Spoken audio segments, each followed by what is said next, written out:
Hmm, Oke, mulai ya.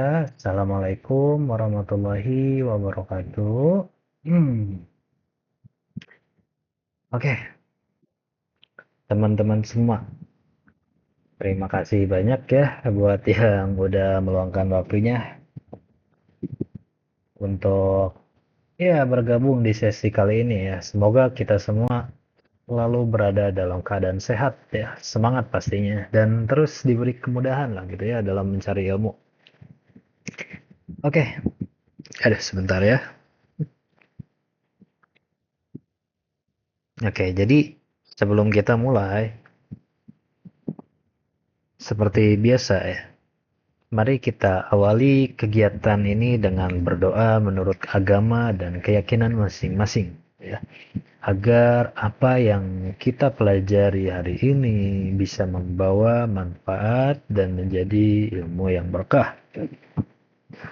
Oke, berdoa menurut kepercayaan masing-masing. Mulai.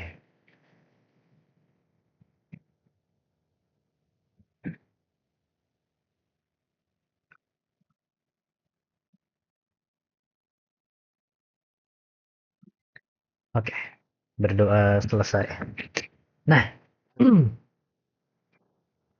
aduh, maaf ya, aduh, saya lagi nggak enak hidung, lagi pilek. Jadi hari ini kita bakal bahas topik yang mungkin kalian udah sering dengar ya. Tapi ya mungkin banyak juga yang masih belum benar-benar memahami gitu ya. Apa tuh gitu kan? Yaitu cyber security. Jadi topik ini itu makin relevan ya, terutama di era digital sekarang. Kayak setiap hari kita kan terhubung ke internet ya. Kayak pakai media sosial, transaksi online, bahkan sistem kampus dan pekerjaan kita sehari-hari itu kan udah berbasis digital. Tapi, tapi di balik semua kemudahan itu, jelas ada apa? Ada ancaman gitu ya. Ancaman yang gak kelihatan gitu. Kayak apa? Kayak kebocoran data, terus akun dibajak gitu kan, sampai serangan cyber gitu kan dengan skala yang besar, mungkin trojan, ada malware apa gitu kan. Nah, menariknya kayak banyak dari kita justru belum gitu ya, belum benar-benar paham gitu, atau bahkan belum diajarkan secara langsung soal cyber security ini, terutama di bangku kuliah ya, dan terkhususnya untuk di bidang IT, untuk orang-orang yang berkuliah di bidang IT, entah itu ilmu komputer, sistem informasi, teknik informatika, apalagi ya, bisnis digital, ya dan lain-lain. Itu kan jarang banget gitu ada yang ngejelasin tentang cyber security. Karena mata kuliah cyber security ini itu biasanya paling cuma satu atau dua, paling satu sih, dan itu pun tentang keamanan, kayak risk management misalnya. Itu pasti ada risk management, cuman mungkin tiap kampus namanya beda-beda ya. Ada yang mungkin nama mata kuliahnya cyber security, atau mungkin langsung namanya risk management. Jadi hal-hal dasarnya atau kayak pembelajaran tentang cyber security-nya, kayak tentang peretasan gitu, itu tuh nggak ada gitu ya. Mungkin di mata kuliah lain ya, kayak apa ya, enkripsi, kemudian dekripsi ya, kayak kayak gitulah. Hal-hal yang dasarnya mungkin ada ya di mata kuliah lain, tapi kayak menggunakan tools kayak Nmap, John Reaper, dan lain-lain gitu kan, Burp Suite, itu nggak ada kayak. tahu saya nggak ada ya di Indo, atau mungkin saya kurang riset, tapi sejauh yang saya tahu saya belum lihat ya ada kampus yang kayak ngajarin tools-toolsnya gitu. Makanya peminatan cyber security ini jarang ya, jarang atau bahkan nggak ada ya. Ya mungkin kalian bisa cari sendiri ya di internet, karena kan kebanyakan kampus ini peminatannya kayak ke game ya, game development, software engineer gitu kan, distance learning, bisnis dan lain-lain gitu. Nah makanya nih, karena cyber security ini nyari ilmunya susah, nah kita banyak pertanyaan nih di sini. Pertama, kalau di kuliahan mata kuliahnya atau peminatannya aja nggak ada, apakah saya gitu masih bisa terjun ke dunia cyber security? Terus harus mulai dari mana? Apakah harus punya sertifikat dulu kah, atau backgroundnya harus IT dulu? Kalau kalau kalian dari background lain, misalnya biologi, boleh nggak? Ya boleh-boleh aja gitu. Karena nyatanya banyak orang yang switch karir juga gitu ke cyber security. Ya, jadi dari pertanyaan-pertanyaan tadi itu menjadi alasan kenapa saya ngebuat sesi ini juga gitu. Makanya saya ingin bantu kalian gitu loh untuk membuka gambaran kalau cyber security itu bidang yang sangat luas dan terbuka ya untuk siapa aja. Selama kalian masih punya semangat belajar dan ya etika yang baik, dan yang paling penting dari cyber security atau mempelajari cyber security itu adalah mempunyai etika yang sangat baik ya teman-teman. Etika, moral, ketimbang semangat belajarnya sebenarnya. Karena nyatanya banyak orang yang beranggapan hacker itu jahat. Nah dia suka ngebobol, dia suka ngeretas gitu kan. Padahal kan nyatanya enggak.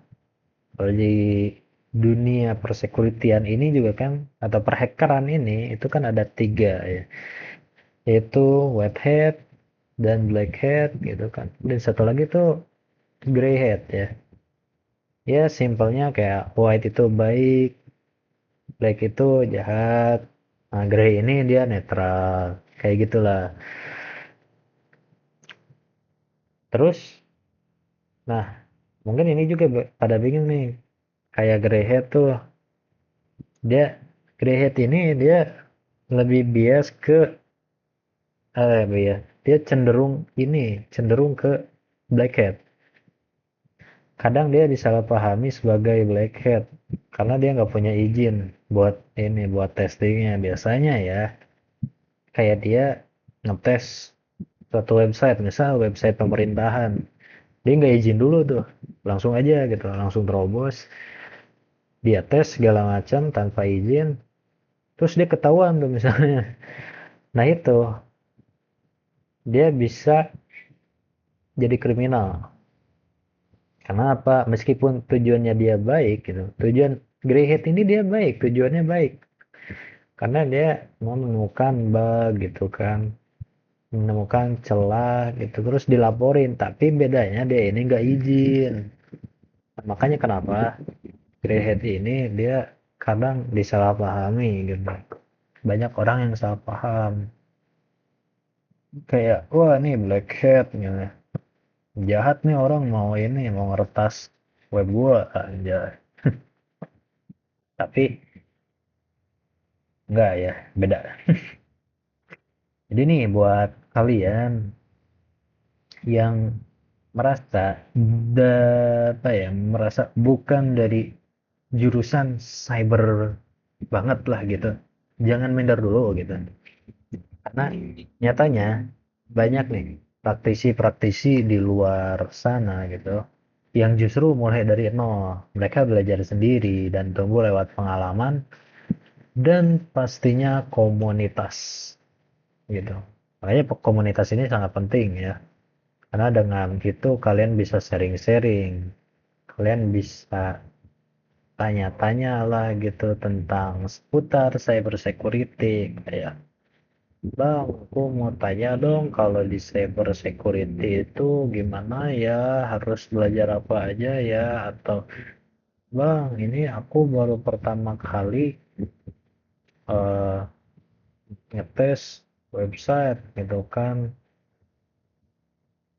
terus habis itu gimana cara ngelaporinnya Bang, nah gitu, itu banyak tuh di komunitas-komunitas, cuma memang komunitasnya itu kadang nggak terbuka ya, jadi sedikit tricky juga sih.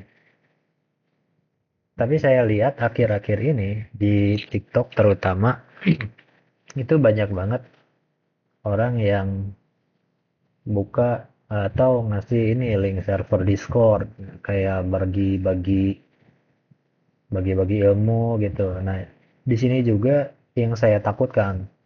Saya harap kalian jangan sampai apa ya, klik link-link yang nggak benar gitu. Maksudnya bukan ngeklik link-link yang nggak benar. Maksudnya hati-hati sama server server yang jual jual kelas. Karena nah di TikTok ini banyak nih, di TikTok ini banyak yang jual kelas, kelas cyber security. Karena cyber security ini kan susah ya cari ilmunya, makanya banyak orang yang buka kelas cyber security dan itu biasanya biayanya mahal. Makanya hati-hati juga kalau pematerinya nggak punya sertifikat atau pengalaman, itu patut dicurigai ya. Makanya sebelum kalian gabung ke kelas-kelas kayak gitu, coba kalian tanya dulu, kalian si pembuka kelas ini dia ada sertifikatnya atau enggak gitu. Atau seenggaknya misalpun dia nggak punya sertifikat, dia punya pengalaman gitu. Misal dia nemuin bug di website pemerintahan, misal kayak gitu. Oke, mungkin kita langsung aja gitu ya ke PowerPoint-nya. Ini saya udah buat ya PowerPoint-nya. Menjelajahi dunia cyber security. Membangun jalan Anda di era digital Anda. Jadi, ini profil saya ya. Nah, tadi saya belum ini ya, belum perkenalan. Jadi nama saya itu adalah Muhammad Yaspi Al-Hafiz. Saya punya 6 tahun pengalaman di bidang cyber security, terutama sebagai bug hunter dan cyber security spesialis. Dan saat ini saya sedang fokus di ranah Purple Team ya, menggabungkan pendekatan Red Team dan Blue Team. Apa tuh Red Team dan Blue Team, Purple Team? Jadi Red Team itu dia yang nyerang ya, dia yang meretas, sedangkan Blue Team ini dia yang mempertahankan, dia yang membuat sistem pertahanan gitu. Jadi mereka ini saling bertolak belakang. Jadi ya simpelnya kayak red team ini mereka nyerang, blue team ini mereka defense gitulah. Jadi offense dan defense. Nah, sedangkan purple team ini ada di pertengahannya. Jadi saya red team juga, saya blue team juga gitu. Jadi saya ngebuat membuat pertahanan, saya juga yang ngeretas pertahanannya atau membobol pertahanannya. Nah, ini saya tertarik pada eksplorasi celah keamanan, ya, threat hunting, juga simulasi serangan atau penetration testing. Pentester ya. Ya. Oke, lanjut ke sini ada mengapa cyber security diperlukan. Jadi kita mulai dengan pertanyaan dasar ya. Di sini mengapa keamanan cyber ini begitu penting di zaman sekarang? Jadi singkatnya, di era digital ini, data ini adalah aset yang paling berharga, teman-teman. Kayak informasi pribadi kita, data keuangan, terus juga rahasia bisnis, gitu kan, kayak rahasia bisnis perusahaan, atau pemerintahan juga bisa, data-data pemerintahan, gitu kan. Nah, ini itu jadi target yang apa ya? Jadi target bagi pihak yang tidak bertanggung jawab, teman-teman. Jadi kita menyaksikan sendiri bagaimana ancaman cyber ini semakin meningkat dan semakin kompleks. Hmm. Makanya nih, peran profesional kayak keamanan cyber security ini menjadi krusial karena mereka ini adalah garda terdepan gitu yang melindungi informasi sensitif. Terus juga apa ya? Mereka ini tanpa mereka nih, tanpa orang-orang security, tanpa orang-orang yang berada di cyber security, dunia digital kita ini bakal lebih rentan. Oke, nah ini jadi bagaimana kita bisa memulai? Ini yang tadi ya, karena kan kita tadi yang kuliah mata kuliahnya aja nggak ada. Terus cyber security ini ilmunya juga kayak di YouTube ya paling cuma sebagai dasar aja. Terus gimana kalian mau menyelam lebih dalam ke dalam cyber security? Nah, di sini kita langkah pertama adalah mengasah keterampilan ya. Dan untungnya ada banyak platform yang luar biasa yang bisa kita manfaatkan untuk berlatih. Dan di sini kita punya platform CTF ya, atau singkatannya Capture the Flag ya. Jadi ini tuh kayak kompetisi di mana kalian ini harus memecahkan tantangan gitu, tantangan keamanan untuk menemukan bendera. Nah, untuk pemula saya sangat merekomendasikan Picot CTF ya, karena tantangannya kreatif dan ya ramah pemula juga. Terus ada Over the Wire, khususnya seri banditnya, karena Over the Wire ini ada banyak juga serinya, tapi saya saranin kalian tamatin aja yang bandit. Karena bandit ini bagus buat belajar dasar-dasar perintah Linux ya secara bertahap. Nah, selain CTF ada juga lab lingkungan ya. Nah, di sini contohnya Hack the Box ya. Ini Hack the Box di sini dia menawarkan mesin-mesin virtual yang bisa kalian retas secara etis. Nah, jadi kalian bisa aman aja gitu loh. Kalian mau retas semau kalian juga. Iya udah terserah. Jadi pokoknya aman banget lah gitu. Dan ini itu untuk melatih penetration testing ya teman-teman. Jadi untuk melatih skill meretas kalian atau skill red team kalian. Dan yang juga sangat bagus untuk pemula di sini ada Try Hack Me yang seringkali lebih ramah dengan panduan langkah demi langkahnya ya dan modul interaktif. Ingat ya teman-teman, di dunia keamanan cyber, praktik adalah kunci. Jadi ya kalian harus terus mencoba dan belajar dari kesalahan gitu. Trial dan error lah ya. Oke. Kemudian slide selanjutnya ada apa?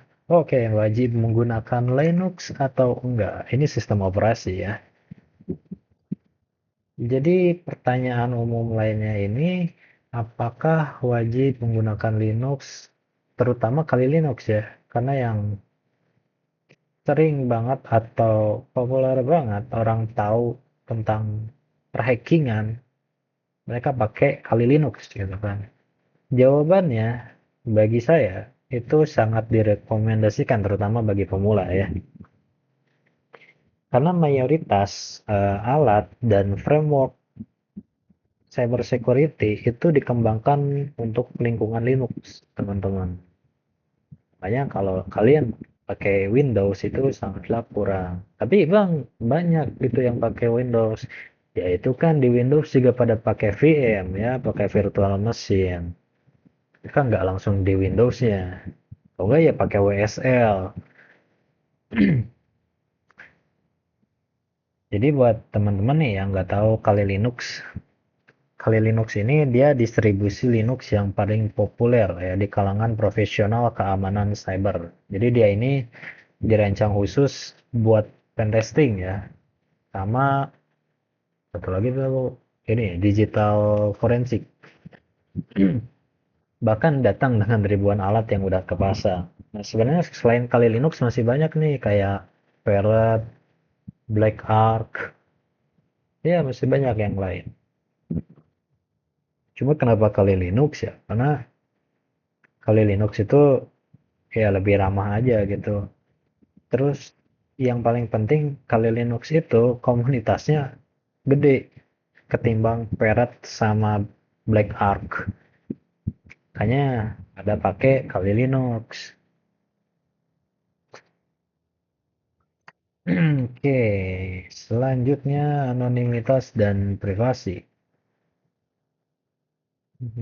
Jadi bagi kalian nih yang mungkin tertarik buat bekerja secara independen, kayak saya nih, saya kan kerjanya independen ya, terus juga sebagai freelancer juga di bidang cyber security.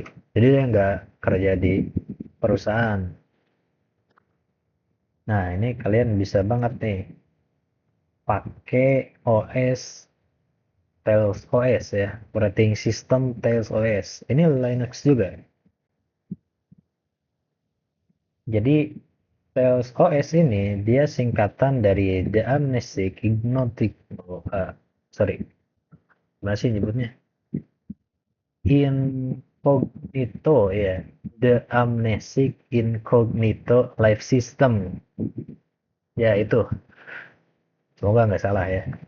Jadi Tails OS ini dia sistem operasi yang berbasis Debian Linux ya, yang dirancang khusus untuk menyediakan anonimitas dan privasi yang sangat tinggi.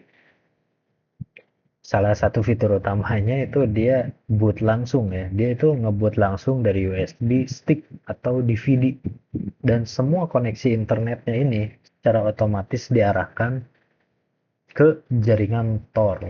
Nah, ini berarti si traffic internet kalian ini dienkripsi gitu dan dirutekan melalui banyak server.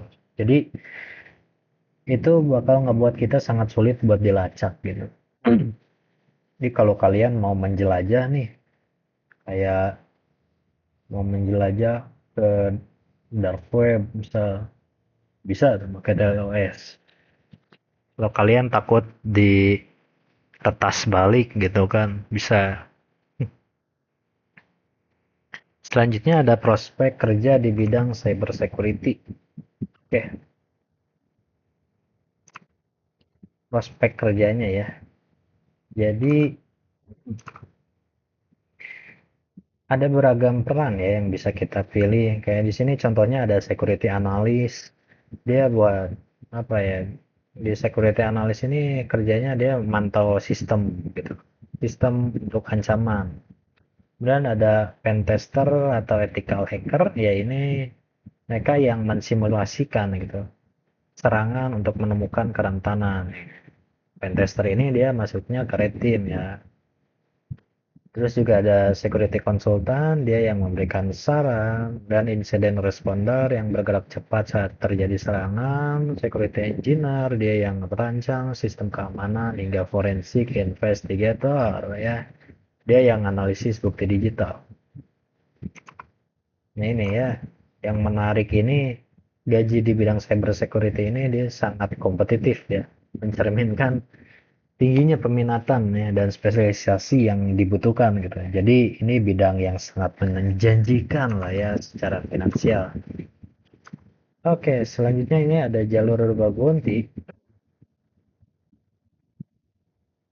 Jadi bagi kalian nih, gimana ya? Bagi kalian yang menyukai tantangan, terus pengen dapat penghasilan dari menemukan celah keamanan. Nah, di Bagonti ini jalur yang sangat menarik karena kan ini juga apa ya, bidang saya dulu waktu SMA, dan bahkan sampai sekarang juga saya masih jadi Bagonti ya, atau bug hunter. Karena cuan ya. Kalau saya boleh jujur, jadi bug hunter itu cuan. Cuman memang nemuin bugnya ya makin sini makin susah karena kan teknologinya makin maju. Makanya kenapa cyber security ini menjadi jurusan, bisa dibilang jurusan paling susah. Mungkin saya berani bilang jurusan paling susah. Kenapa? Karena kita harus belajar semua yang ada di bidang IT. Kayak contohnya web. Gimana kalian mau ngeretas web? Sedangkan kalian aja nggak tahu struktur webnya. Kalian nggak tahu gimana web itu terbuat gitu kan. Terus kayak aplikasi, gimana gitu kalian mau meretas sebuah aplikasi sedangkan kalian aja nggak tahu gitu loh. Kayak strukturnya gimana gitu kan, infrastrukturnya gitu kan. Terus bisa apa lagi ya? Tools-tools lain gitu kayak misal buat ini ya, machine learning untuk algoritma mencari data apa gitu kan. Itu kan bisa juga ya kan diretas kayak. Jadi cyber security ini kita meretas dan kita memanfaatkan kayak alat gitu. Misal kalian mau meretas sebuah alat gitu yang dibuat sama orang lain dan alat ini harus bayar. Tapi kalian sebagai hacker, kalian bisa nge-crack gitu kan dengan misal reverse engineering. Setelah itu, setelah kalian misal kalian crack gitu kan, itu kan kalian nggak tahu tuh. Misal kalian pakai J Hydra atau IDA Pro, itu kan struktur dari situs-situsnya kalian kan nggak tahu gitu kan, kayak ini gimana bikinnya, terus bagian ini apa, bagian itu apa, kalian pasti bingung gitu ketika kalian udah melihat isi aplikasinya. Kalian bingung gitu ngelihat strukturnya, ini apa, bingung gitu. Dan itu adalah hal yang terjadi sama saya. Jadi saya benar-benar bingung. Jadi aku nih bingung kayak ngeretas web tapi nggak punya ilmu di bidang web. Bahkan dulu HTML, CSS, JS, dan lain-lain, struktur lain-lainnya tuh nggak tahu gitu kayak fungsinya buat apa, buat apa. Makanya saya baru belajar. Dari situ baru belajar tuh kayak aplikasi, website. Biar apa? Biar ketika kita testing gitu, ketika meretas, kita tahu gitu. Kita tahu cara membuat sebuah aplikasi dan kita juga tahu gitu kayak makainya gimana. Jadi jangan sampai kalian nge-crack tapi kalian nggak tahu strukturnya. Makanya yang paling penting itu sebenarnya kalian paham infrastruktur dari sebuah aplikasi gitu. Itu aja sih. Jadi jangan sampai kayak saya ya, itu benar-benar bodoh sih. Jadi emang asal-asal ngehack website orang, habis itu udah bingung, tahu ngapain. Karena kan kemampuan crack ya, itu bisa kita pakai kayak misal apa ya, misal Adobe, Adobe Photoshop, Adobe Premiere, ya, segala Adobe lah. Itu kalian crack, kalian nemuin tokennya. Nah, itu kan untuk menemukan tokennya, kalian harus ngelewatin atau baca struktur ininya kan, struktur programnya. Nah, itu kalau kalian nggak tahu cara membuat programnya, cara membuat aplikasinya, kalian nggak bakal nemu itu tokennya. Ya kalian ngebacanya aja nggak bisa gitu kan, gimana mau nemuin tokennya. Oke, kita lanjut ke ini ya, kembali ke PowerPoint. Jadi ada beberapa platform bug bounty ya yang bisa kalian coba. Dan ini ketiga ini menghasilkan uang ya teman-teman. Kayak HackerOne, Bugcrowd, dan Integrity. Ketiga platform ini itu sama-sama menghasilkan uang ya. Karena saya juga kerjanya di sini. Waktu jadi bug hunter, saya nyari bug ini di sini. Nah, untuk yang paling besar sendiri ini HackerOne ya. Karena dia ini eh, kerjasama dengan banyak perusahaan raksasa teknologi ya, di berbagai belahan dunia. Terus ada Bugcrowd. Nah, ini juga sama ya. Dia nawarin berbagai program juga. Tapi Bugcrowd ini dia lebih gampang ya ketimbang HackerOne karena eh ya seenggaknya lebih mending lah ya ketimbang HackerOne karena HackerOne ini dia perusahaannya besar-besar teman-teman. Jadi sedikit susah buat pemula. Dan yang saya sarankan ini di Integrity. Integrity ini dia populer di Eropa. Dan untuk mencari bugnya pun lebih mudah di Integrity.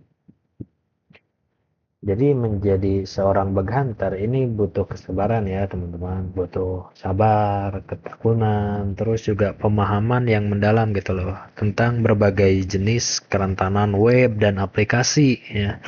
Seperti yang udah aku jelasin tadi.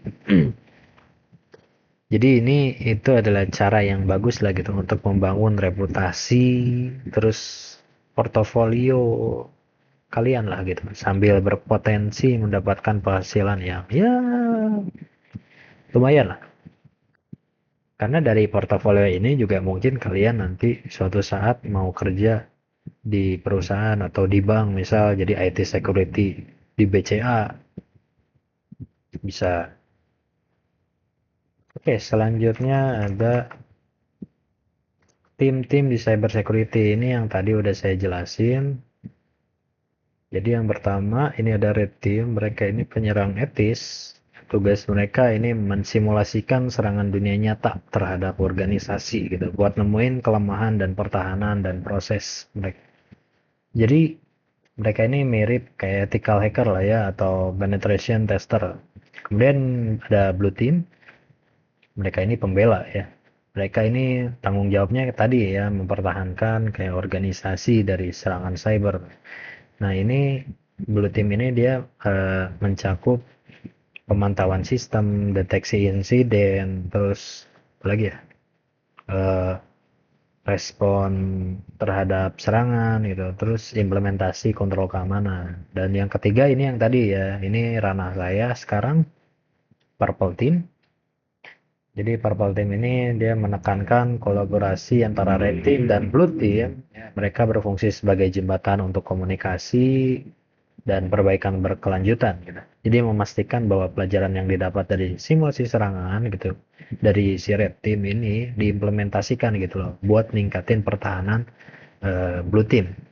Jadi ya gitulah dengan memahami peran-peran ini kita dapat membantu kita gitu buat nentuin nih jalur karir yang paling sesuai dengan minat kita.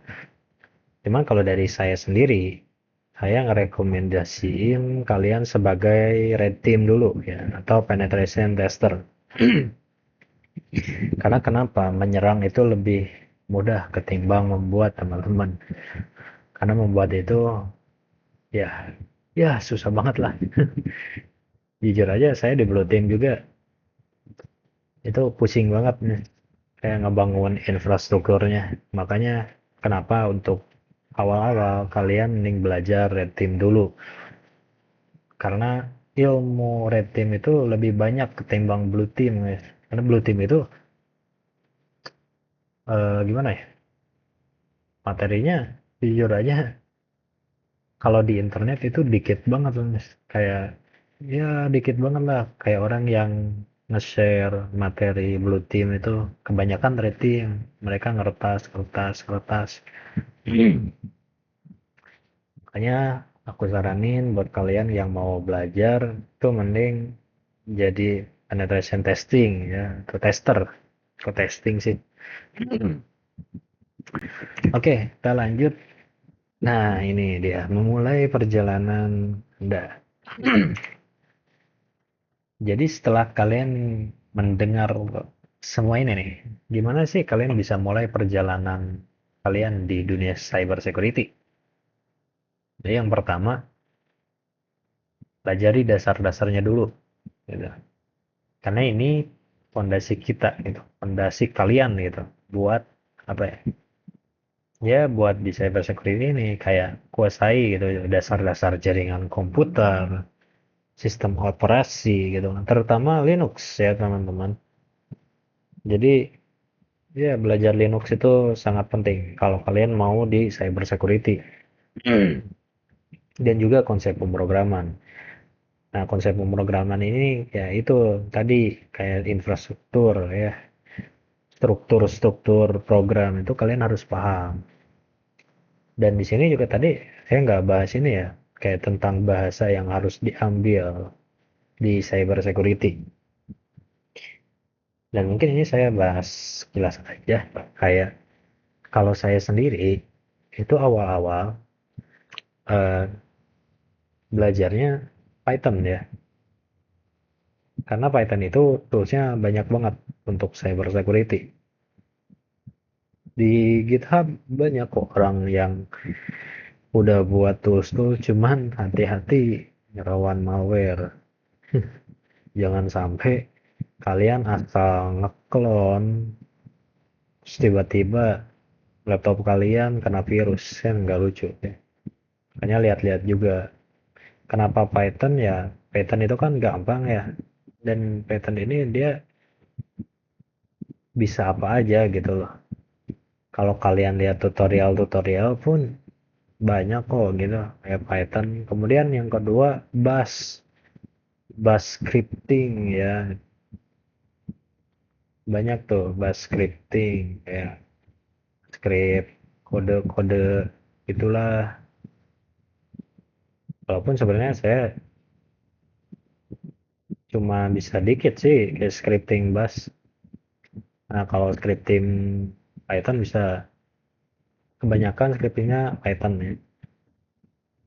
Dan untuk sekarang saya sendiri itu belajarnya C++, bukan belajarnya sih atau pakai ya, pakainya C++ dan assembly. Kok assembly bang, itu kan bahasa susah banget, kuno banget gitu. Ya gini guys, kalian reverse engineering itu pakai assembly, dan assembly ini bisa dikonvert juga ke C. Makanya saya belajar C sama C++. Oh, berarti saya tadi salah bilang. Jadi saya tadi ini pakainya C, ya, C sama assembly. Terus kalau saya sekarang mau belajar C langsung, saya nggak mau belajar Python. Saran saya jangan ya, karena ya pokoknya jangan deh. Pertama susah, curam banget ya C itu. Ya C itu kan dia mendekati assembly ya bahasa mesin. Jadi jangan. Terus kenapa saya bilang jangan juga? Ya karena Python dia lebih banyak gitu toolsnya. Kayak untuk membuat sebuah tools hacking misal kayak brute force gitu, itu lebih enak pakai Python ya. Kalau kalian udah jago sih ya nggak apa-apa ya langsung ke C, cuma saya nggak mau kalian belum apa ya, kalian belum terjun ke dunia cyber security kalian udah pusing sama bahasa pemrograman. Nah, makanya saya anjurin kalian belajar pakai Python dulu. Kalian bikin pakai Python, Terus kalian bikin tools-tools hacking gitu. Habis Python, kalian mau Bash boleh, Bash. Karena Bash juga banyak tuh kayak Bash scripting. Baru ke C. Ya pokoknya C itu terakhiran lah. Jangan awal-awal. Kecuali emang kalian mau fokus di reverse engineering. Ya gak apa-apa, kalian langsung belajar C gak apa-apa. Tapi kalau kalian gak mau fokus di reverse engineering atau mau belajar reverse engineeringnya nanti, ya itu jadi nanti aja. Karena kalau kalian belajar sekarang, saya yakin 100% kalian bakal gagal di dunia cyber security. Kalau kalian belajar C dan assembly atau belajar reverse engineering terlebih dahulu. Makanya saya nggak nyaranin ya. Oke, kita balik lagi ya ke PPT. Maaf ya kalau panjang lebar gini karena nyatanya emang ini kan cyber security ini jarang banget yang bahas gitu loh. Jadi saya pengen ya sharing-sharing aja gitu loh.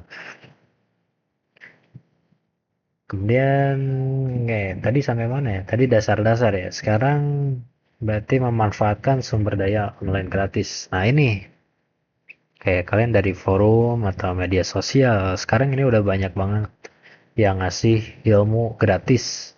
Terutama di Instagram tuh saya pernah lihat ada yang ngebagiin ebook tentang cyber security secara gratis. Banyak banget tuh. Kayak forensik, terus sistem operasi Linux, ya dan lain-lain. Pokoknya banyak banget tuh. Saya lihat di drive-nya ada 100 ebook lebih. Itu isinya materi-materi tentang cyber security dan itu seenggaknya eh, pemula sampai menengah dan bahkan ada yang sampai expert juga. Tapi pasti jarang sih. Kemudian yang ketiga ikut komunitas ya. Ya ini yang tadi ya bergabung kayak di forum online, grup diskusi. Tadi kan komunitas cyber. Makanya tadi saya bilang kan di awal kayak komunitas Discord tentang cyber security itu nggak apa-apa. Cuma yang saya hati-hati itu bukan permasalahan ke ya, link atau phishing ya. Saya. Bukan masalah itunya, tapi ke orang yang buka kelas gitu, buka kelas cyber security. Makanya hal ini selalu saya tekankan nih dari tadi. Kalian harus hati-hati sama orang yang buka kelas atau buka webinar tentang cyber security. Kemudian ini yang keempat ya, dapatkan sertifikasi. Sertifikasi. Oh, ini opsional ya teman-teman. Tapi tapi gimana ya? Dia ini opsional tapi direkomendasikan juga gitu loh. Kok kayak gitu? Bingung. Ya, jadi gini guys, kayak ini sertifikasi yang paling terkenal kan kayak sertifikasi CompTIA nih, CompTIA Security, apa sih? Security Plus. Terus C ya atau Certified Ethical Hacker. Terus ada OSCP, Offensive Security Certified Professional. Nah ini nih, sertifikat ini bisa ningkatin kredibilitas kalian di mata perekrut. Jadi ini sertifikat ini sebenarnya dia lebih buat yang ini aja yang mau daftar ke perusahaan. Tapi bagi kalian yang mau independen itu opsional. Kalau kalian ikut sertifikasi yaitu bagus, jadi ketika kalian misalnya ditanya, ketika kan tadi saya bilang ya, minta izin dulu untuk meretas sebuah aplikasi, itu kalian bisa ngelampirin tuh sertifikatnya. Atau enggak, untuk di LinkedIn pun bisa ya, di LinkedIn. Jadi kalian kan dapat ini sertifikat, oh saya seorang cyber security spesialis, saya punya sertifikat ini. Jadi ya itu juga bisa ngebuat kalian jadi lebih terkenal atau dipercaya sih sebenarnya, kepercayaan ya. Karena kan dengan kalian dapat sertifikasi itu, orang juga yakin gitu. Oh, berarti kalian seorang profesional. Anjas. Tapi itu emang benar ya teman-teman. Opsional tapi direkomendasikan. Saya sendiri nggak punya ya sertifikasinya karena mahal. Makanya kenapa bersifat opsional ya karena mahal gitu loh. Oke, kita lanjut. Yang terakhir ini ada bangun portofolio. Oke, jadi ini dari proyek-proyek yang tadi kalian kerjain, kayak ngebuat tools hacking pakai Python, terus partisipasi kalian di CTF atau laporan bug bounty itu bisa jadi bukti nyata kalian gitu. Bukti nyata keterampilan kalian di bidang cyber security. Jadi ya cyber security ini bidangnya yang terus berkembang ya, berkembang pesat. Jadi pembelajaran berkelanjutan itu kunci untuk tetap relevan. Begitu ya, teman-teman. Oke, udah habis. Oke, jadi sebagai penutup ya, dan saya katakan bahwa dunia cyber security ini atau keamanan cyber ini menawarkan karir yang dinamis, teman-teman. Selain dinamis juga menantang gitu kan. Tapi apa? Sangat memuaskan.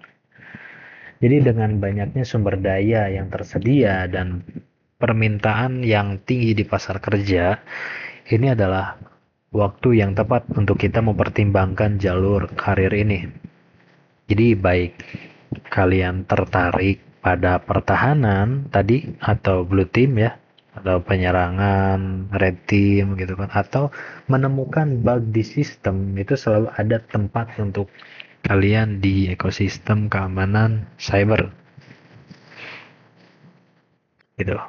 Oke, jadi segitu saja presentasi dari saya dan selanjutnya kita akan buka sesi tanya jawab.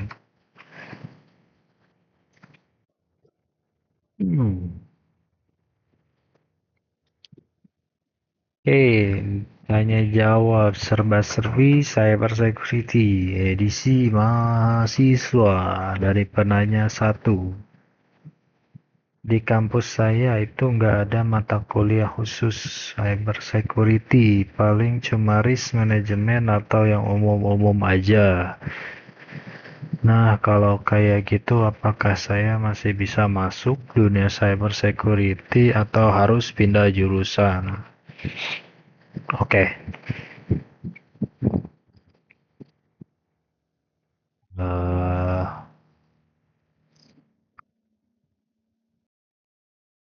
jadi eh, jangan khawatir ya teman-teman.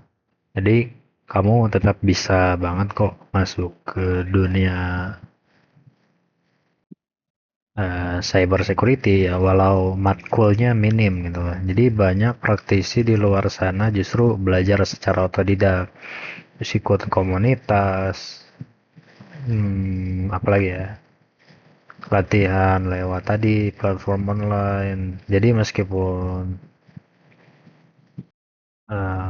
kampusmu nggak fokus ke cyber security, kamu masih bisa jadi ahli gitu, asal punya kemauan dan konsistensi belajar. Terus pertanyaan selanjutnya, tapi kalau belajarnya mandiri, apa aja yang harus saya pelajari dulu? Oke, jadi kita mulai dari dasar dulu ya, kayak jaringan komputer, terus operating system, kayak Linux, Windows, atau kalau kalian bisa Mac juga gitu. Jadi Linux, Windows, Mac. Kemudian yang kedua dasar pemrograman yang tadi saya udah sebut Python atau Bash itu bakal sangat membantu sekali. Kemudian yang ketiga itu ada apa ya? Keamanan web dan aplikasi gitu. Jadi cari tahu lah soal OWASP ya. OWASP, OWASP top 10. Coba kalian cari tahu tuh OWASP top 10. Kemudian yang terakhir ya tadi seperti yang udah saya jelaskan ya di presentasi tadi, belajar lewat platform resmi ya, official kayak Try Hack Me, Hack the Box atau port apa ya, saya lupa tuh, ada tuh satu lagi Port Swigger kalau nggak salah. Ya itulah pokoknya. Jadi jangan buru-buru jago semuanya, fokus dulu satu persatu. Ntar juga kelamaan kamu bakal ini kok nemu minat kamu. Entah itu forensik atau pentest atau insiden response. Oke, selanjutnya ada, ada pertanyaan lagi nih. Haikal, kalau nggak punya sertifikasi, susah nggak sih cari kerja di bidang ini? Oke, jadi sama ya, seperti yang udah saya jelaskan juga di presentasi saya tadi, sertifikasi itu sangat membantu gitu. Ngebantu banget tapi bukan segalanya. Jadi kalau kamu punya portofolio kayak write up bug bounty gitu kan, write up bug bounty, CTF tadi kan, atau kontribusi ke proyek-proyek open source, itu sama aja berharga gitu loh, sama berharganya gitu loh. Karena banyak rekruter yang sekarang juga lihatnya itu kemampuan nyata gitu loh. Jadi bukan cuma selembar sertifikat. Karena kayak sertifikat ethical hacker itu kan lumayan ya, 3 juta itu kalau nggak salah. Terus ada OSCP kan, yang tadi OSCP itu kan lumayan tuh 20 jutaan kalau nggak salah, 27 atau berapa gitu saya lupa. Jadi ketimbang kalian ikut sertifikasi mahal-mahal kayak gitu, dan itu belum tentu keterima gitu, belum tentu keterima kerja meskipun kalian punya sertifikat ya, karena yang penting kalian punya pengalamannya, kalian punya pengalaman kayak tadi tuh write up bug gitu kan, terutama CTF tuh. Jadi ya tetap aja sih proyek-proyek nyata atau pengalaman kalian itu lebih penting ketimbang sertifikat. Jadi sertifikasi itu mending nanti aja gitu loh. Tapi kalau kalian mau ya kalian bisa ngambil yang dasar kok, kayak CompTIA Security Plus itu boleh. Dan itu seenggaknya nggak terlalu mahal kayak C tadi. Tapi itu kalian bisa, ya bagus lah gitu kayak buat daftar kerja mah. Kemudian ini yang terakhir, sebagai orang yang udah lama di dunia cyber nih, apa menurut Anda hal terpenting biar bisa survive dan berkembang? Ya, mental belajar. Jadi dunia cyber security itu kan dinamis ya. Jadi kayak hari ini aman banget, besok bisa jadi jebol. Iya kan? Jadi hari ini aman, besoknya jebol. Jadi kita harus siap siap apa ya, siap belajar terus lah gitu, belajar terus, adaptasi, terus juga jangan pernah puas kayak wah gue berhasil ngeretas web pemerintahan nih. Lah, langsung pamer tuh di medsos, oh terus udah sampai situ aja kalian puas dan kalian ngerasa jago.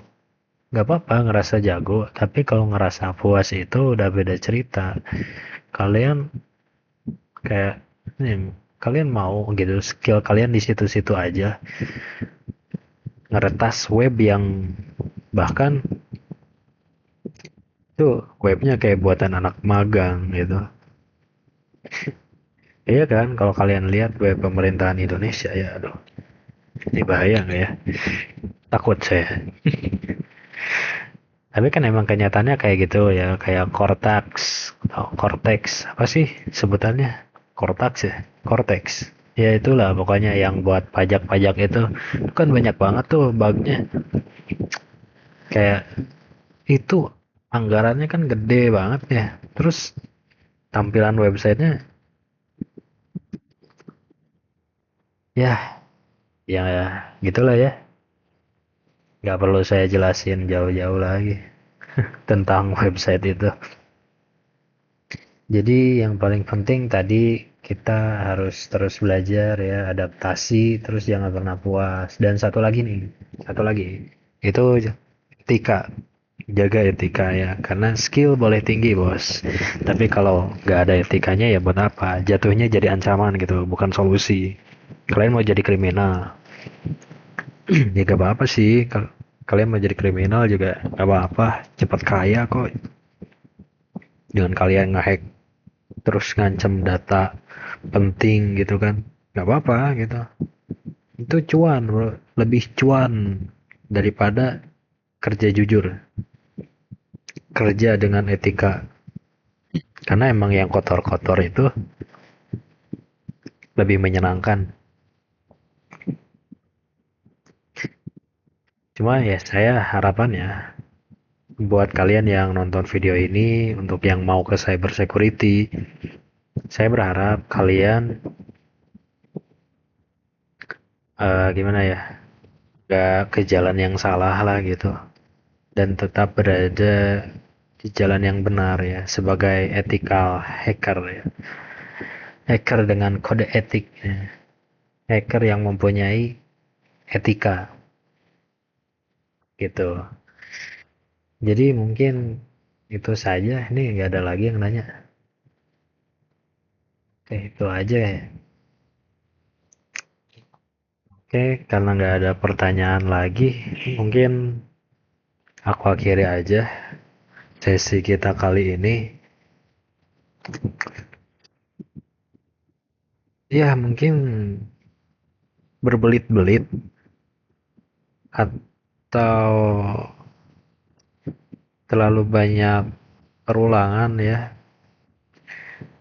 yang bikin kalian bingung dengan penjelasan saya. Tapi semoga kalian bisa menangkap, eh ya seenggaknya kalian bisa menangkap intinya gitu, inti dari cyber security.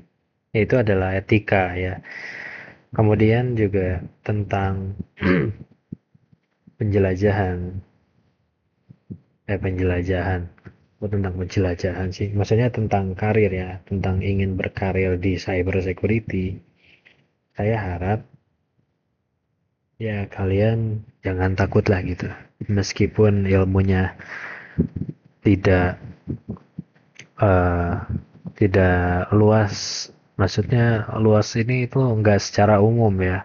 Kan kalau kita belajar matematika, misalnya rumus apa gitu kan, kayak rumus Gauss atau apa gitu kan, itu kan ada ya bukunya. Kalian belajar integral itu ada bukunya. Tapi untuk cyber security ini, ilmunya ini terlalu sensitif teman-teman. Jadi bisa aja ngajarin kalian melakukan suatu hal yang ilegal, dan bahkan emang ilegal gitu loh. Karena sejatinya retas meretas itu nggak ada yang baik teman-teman. Makanya kalau kalian mau jadi orang baik, ya jangan sampai apa ya, jangan sampai kalian nggak punya etika lah gitu, semena-mena ya. Kayak ya kalian ngeretas tanpa izin, terus mengancam orang yang punya aplikasinya, nuntut misal nuntut 5 miliar gitu kan, kalau enggak datanya bakal disebarin gitu kan ke publik. Saya harap nggak kayak gitu ya, karena memang rawan juga. Makanya kenapa ilmu cyber security ini sangat susah dipelajari dan jarang ada orang yang mau ngajarin kayak di kampus gitu secara mendalam. Ya karena gitu. Karena kita bisa aja ngajarin seorang kriminal gitu. Karena kita kan nggak tahu tujuan kalian belajar cyber security itu apa. Kalian mau jadi kriminal kah? Atau kalian mau melindungi seseorang gitu dari tercurinya data, informasi dan lain-lain gitu. Kayaknya sekali lagi sebelum saya tutup, ya saya ingatkan buat kalian, tolong jangan sampai kalian ke jalur yang salah ya. Jangan sampai kalian jadi kriminal. Stay safe ya. Tetaplah jadi seorang ethical hacker. Ya, mungkin itu saja dari pertemuan kita atau kelas kita hari ini. Terima kasih yang udah mau hadir dan terima kasih juga buat yang udah nanya tadi. Ya, semoga kita bisa ketemu di lain waktu dan mungkin jika ada kesempatan saya bahas tentang teknik-tekniknya gitu ya. Mungkin aja gitu kan. Saya bahas teknik-teknik seperti menggunakan burpsu itu tadi fungsinya apa, John, Spider, ya masih banyak lah. Oke, mungkin segitu aja kelas kita atau pertemuan kita hari ini. Selebihnya mohon maaf, terutama banyak kata yang tidak mengenakan gitu kan. Seperti mungkin tadi saya keceplosan atau apa. Lillahi taufik wal hidayah. Assalamualaikum warahmatullahi wabarakatuh.